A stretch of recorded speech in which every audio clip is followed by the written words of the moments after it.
औज़ुबिल्लाहिमिनश्शैतानिर्रजीम बिस्मिल्लाहिर्रहमानिर्रहीम। अस्सलाम वालेकुम dear students, welcome to my YouTube channel.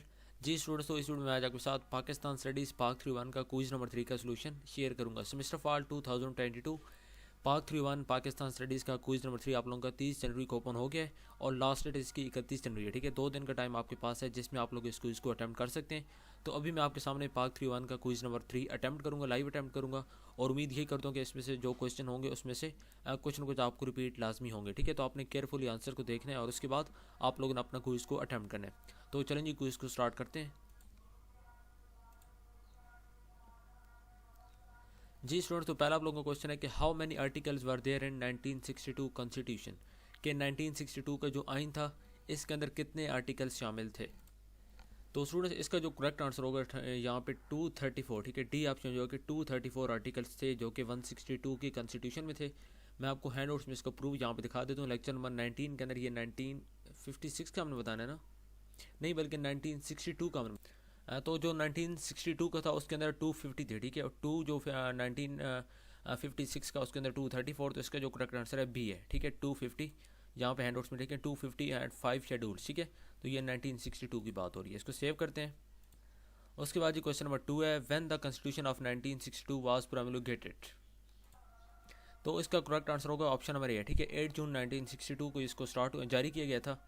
ये हैंड आउट्स में देख सकते हैं कि जो 1962 का आइन है, ठीक है, जून 8 से 1962 से प्रोमुलगेट हुआ है, जारी हुआ है और जो इसकी एंडिंग हुई है 25 मार्च 1969 को। ठीक है, ए ऑप्शन करेक्ट होगा। उसके बाद जी क्वेश्चन नंबर 3 है what was the minimum age of the member of national assembly according to the 1962 constitution. 1962 के आइन के मुताबिक जो नेशनल असेंबली का मेंबर है वो बनने के लिए कम से कम कितनी एज वहाँ पे सिलेक्ट की गई। तो इसका आंसर होगा 25। ठीक है, 25 जो कि सी ऑप्शन में है कि कम से कम जो एज थी वो 25 ईयर्स थी नेशनल असेंबली का मेंबर बनने के लिए अकॉर्डिंग टू 1962 कॉन्स्टिट्यूशन। ठीक है, हैंड आउट्स में मैं इसको आपको प्रूफ दिखाता हूँ। ये आप लोगों का पेज नंबर बन रहा है जी 45 और 45 में बिल्कुल स्टार्ट में 3 नंबर की एडिंग है। इसके अंदर आपको for the membership minimum age limit was 25 years. ठीक है, तो ये यहाँ पे इसका करेक्ट आंसर होगा। चलते हैं क्वेश्चन नंबर 4 की तरफ। क्वेश्चन 4 आप लोगों का है कि non Muslim objected on the objective resolutions due to, कि जो नॉन मुस्लिम थे उन्होंने ऑब्जेक्टिव रेजोल्यूशंस पर एतराज़ लगाया था क्योंकि lesser rights of minorities, sovereignty of Allah या mixing of religion in state affairs. तो इसका जो करेक्ट ऑप्शन होगा ठीक है सी होगा, क्योंकि इसमें जो नॉन मुस्लिम थे उन्होंने इन तीनों चीज़ों को लेकर के इसमें मिनॉरिटीज़ के राइट्स जो हैं वो कम है। उसके बाद जो मतलब कि इसको आप जो मिक्स कर रहे हैं ठीक है रिलीजन को पॉलिटिक्स में, तो उसके बाद तो ये भी सोवरेनिटी ऑफ अल्लाह, ठीक है, तो ये भी इसके अंदर शामिल था। तो सी ऑप्शन जो मैं आपको दिखा भी देता हूँ हैंड आउट्स में। ठीक है, ये ऑब्जेक्शंस बाय नॉन मुस्लिम, इसको आप रीड कर सकते हैं, पेज नंबर 35 के अंदर है। उसके बाद जी क्वेश्चन नंबर 5 है when did 1 unit scheme introduce, कि 1 यूनिट स्कीम को कब इंट्रोड्यूस करवाया गया। तो 1 यूनिट स्कीम को जो मतलब कि एग्जैक्ट डेट उसकी आपके नोट्स में नहीं मेंशन है लेकिन मंथ जरूर मेंशन है। ठीक है, तो इसका जो करेक्ट मंथ है वो अक्टूबर है, अक्टूबर 1955। ठीक है, डेट यहाँ पे सबकी सेम है, तो डेट को आप लोग बेशक माइंड में ना रखें, मेन चीज़ यहाँ पे मंथ है। तो डी ऑप्शन जो कि 14 अक्टूबर 1955 को 1 यूनिट स्कीम जो है वो इंट्रोड्यूस करवाई गई है। हैंड आउट्स में आपको प्रूफ दिखाता हूँ।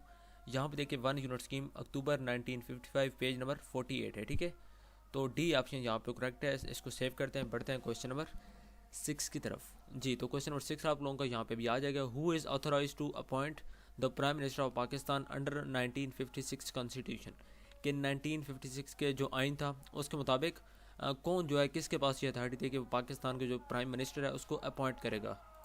तो उसके बाद इसका जो करेक्ट आंसर होगा ठीक है प्रेसिडेंट के सदर के पास इख्तियार होगा 1956 के आइन के मुताबिक कि वो वज़ीर आज़म को सिलेक्ट करेगा। तो बी ऑप्शन यहाँ पे हमारा करेक्ट है। ये हैंड आउट्स में आपका यहाँ पे पेज नंबर जो कि मैं आपको दिखा देता हूँ, पेज नंबर ये आप लोगों का जी है 141 पेज है। ठीक है, 42 है, 42 के अंदर ये प्राइम मिनिस्टर की हेडिंग के नीचे आपको PM would be appointed by the president. ठीक है, ये लाइन लिखी हुई है, इसका मतलब यहाँ पे सिंपली यही है कि प्रेसिडेंट जो है उसके पास अथॉरिटी है प्राइम मिनिस्टर को सिलेक्ट करने की। बढ़ते हैं क्वेश्चन नंबर 7 की तरफ। तो इसका मतलब है question number 7 what lies in the western democracy, कि वेस्टर्न डेमोक्रेसी के अंदर क्या चीज़ लाई करती है। ठीक है, क्वीन, पीपल या पार्लियामेंट या नन ऑफ द अबव। तो इसका करेक्ट आंसर होगा ठीक है पीपल होगा, क्योंकि जो वेस्टर्न डेमोक्रेसी है उसके अकॉर्डिंग वो लाई करती है पीपल के अंदर, और उनका ये ख्याल था कि मतलब कि जो यहाँ पे लोग होते हैं तो यही होते हैं कि जिनके अंदर जो डेमोक्रेसी लाई करती है। तो सी ऑप्शन यहाँ पे करेक्ट होगा, इसको सेव करते हैं। बढ़ते हैं क्वेश्चन नंबर 8 की तरफ। क्वेश्चन नंबर 8 है the basic principle committee was formed in. Basic principle committee कब बनी थी?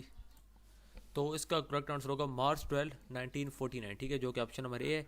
हैंड आउट्स में आपको प्रूव इसका दिखा देता हूँ। ये देखें पेज नंबर 37 पे, constituent assembly form the basic principle committee BPC on March 12, 1949। ठीक है, तो ये इसका करेक्ट आंसर जो कि ऑप्शन नंबर ए है हमारा मार्च 12, 49। ठीक है, मार्च 12, 49। इसको सेव करते हैं और बढ़ते हैं क्वेश्चन नंबर 9 की तरफ। क्वेश्चन नंबर 9 है the all India Muslim league leader were not in favour of. कि जो ऑल इंडिया मुस्लिम लीग के लीडर थे वो किस चीज़ के फेवर में नहीं थे? Neutral state, modern state, Orthodox state या मॉडरेट स्टेट?